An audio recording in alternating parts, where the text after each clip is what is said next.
지난 대선 때 내란 직후라는 특별한 상황에서도 범민주 후보와 범반민주 후보 간의 득표율 격차가 아주 미미했습니다. 한 0.9%로 기억합니다. 다음 선거는 어떻게 될지 모릅니다. 그렇게 해서는 안 되고 그걸 막으려면 정치개혁이 필요하다라고 생각합니다. 지난 대선 때 우리 민주개혁 5개 정당이 함께 손을 잡고 정치개혁을 담은 원탁회의 선언문을 채택했습니다. 그 뒤 반년이 지나가고 있지만 답보 상태입니다.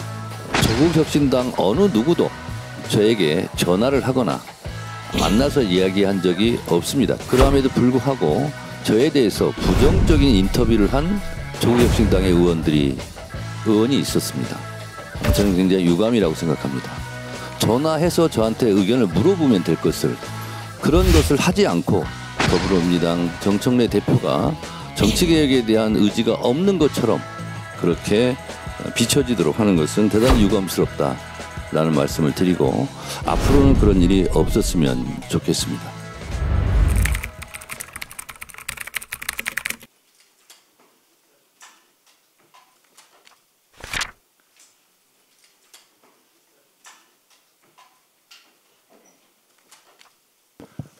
일단 먼저 영세정당 대표를 환대해 주셔서 감사드립니다.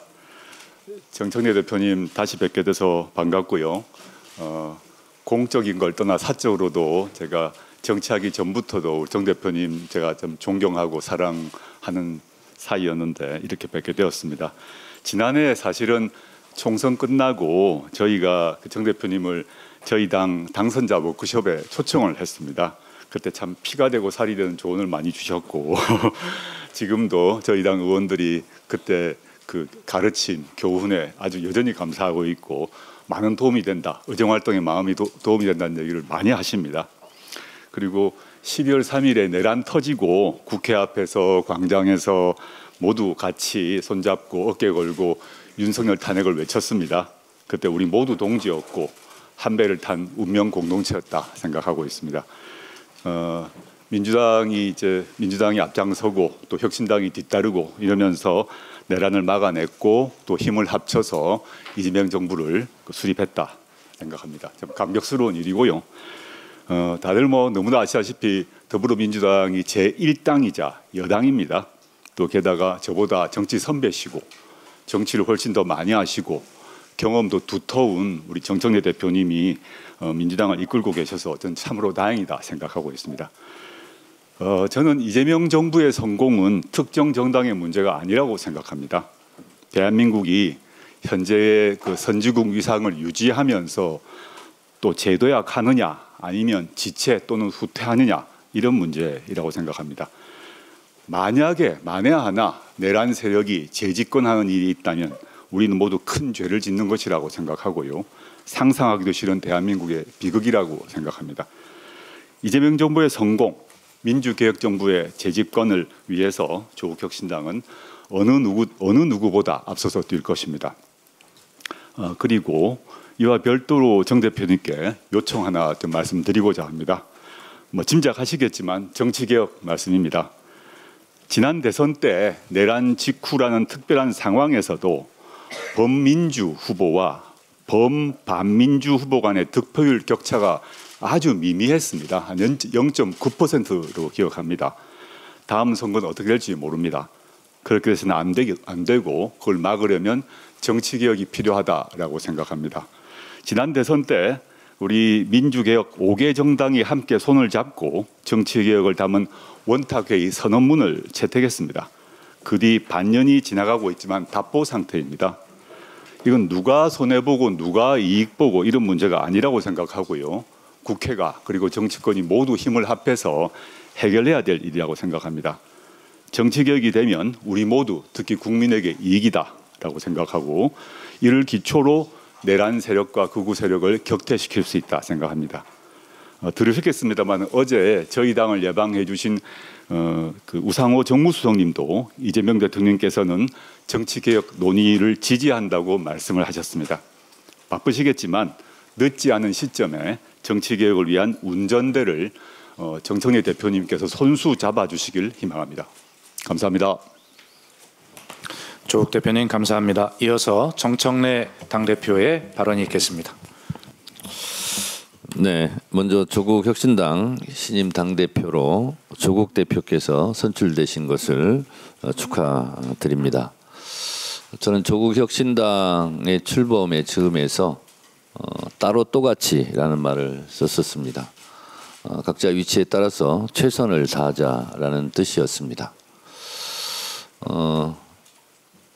영광 재보궐 선거에서는 또 조국 대표와 제가 치열한 경쟁자가 되어서 서로 각기 속한 정당의 군수 후보를 당선시키기 위해서 최선을 다했습니다.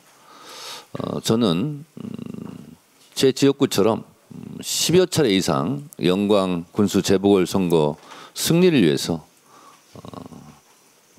장세일 군수 당선을 위해서 최선을 다해서 뛰었습니다.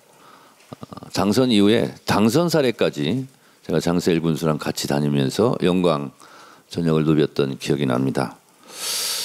한편으로 개인적으로는 좀 미안한 생각이 들었지만 저는 더불어민주당 당원이기 때문에 더불어민주당의 승리를 위해서 최선을 다할 수밖에 없습니다.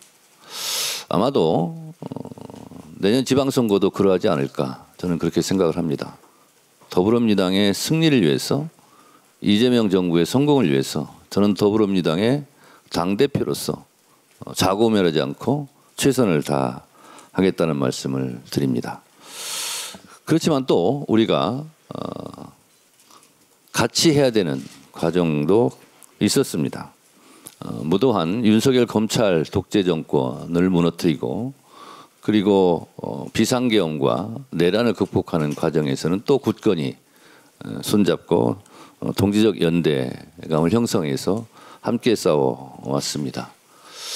저는 개인적으로 조국 법무부 장관에 대한 검찰의 칼날이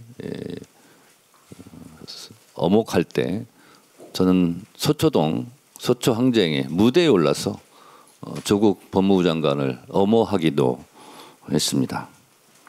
이처럼 조국 혁신당과 더불어민주당은 따로 때로는 따로 또는 또 같이 그렇게 지금까지 비상계엄 내란 극복을 같이 넘어왔다고 생각합니다. 며칠 후면 12.3 비상계엄 내란 1년이 되는 날입니다. 1주년이라고 하기에는 너무나 참담한 현실이 지금도 계속되고 있습니다. 내란은 끝났는가? 저는 내란은 끝나지 않았다. 내란은 지금도 현재 진행형이다. 곳곳에서 내란 옹호 세력들이 준동하고 있다라고 저는 생각합니다. 불법 계엄 비상 계엄이 일시적으로 멈췄지만 곳곳에서 제2의 비상계엄 내란을 꿈꾸고 있는 것은 아닌가라는 의심이 들 정도입니다. 그것이 제도권 아니든 제도권 밖이든 그렇습니다. 윤 어게인을 외치는 세력이 지금도 엄존하고 있습니다. 그래서 한시도 내란 잔재 청산에 대한 걸음은 멈출 수 없습니다. 프랑스 공화국은 관용으로 건설되지 않았다는 말처럼 시간이 지났으니까 좋은 게 좋은 거다 이런 식으로 그냥 넘어갈 일은 아니다라고 생각합니다. 윤 어게인을 외치는 세력들이 다시 아스팔트에 나가서 헌정 질서를 운운하고 있습니다. 기가 찰 일입니다. 12.3 불법 계엄의 잔재를 확실하게 청산하고 3대 개혁을 완수하여 이 땅의 민주주의와 헌정 질서를 바로 세워야 하겠습니다. 더불어민주당이 선두에 서서 내란 청산과 민생 개혁의 두 개의 깃발을 들고 앞장서겠습니다.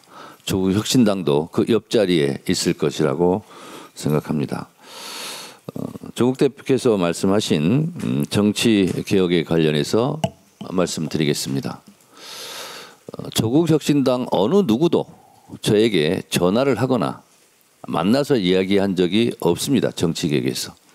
그럼에도 불구하고 저에 대해서 부정적인 인터뷰를 한 조국 혁신당의 의원이 있었습니다. 저는 굉장히 유감이라고 생각합니다. 전화해서 저한테 의견을 물어보면 될 것을 그런 것을 하지 않고 언론을 통해서 더불어민주당 정청래 대표가 정치개혁에 대한 의지가 없는 것처럼 그렇게 비춰지도록 하는 것은 대단히 유감스럽다라는 말씀을 드리고 앞으로는 그런 일이 없었으면 좋겠습니다. 또한 제가 재임할 때가 아닌 시기에 이뤄진 일입니다만 제가 더불어민주당 당대표입니다.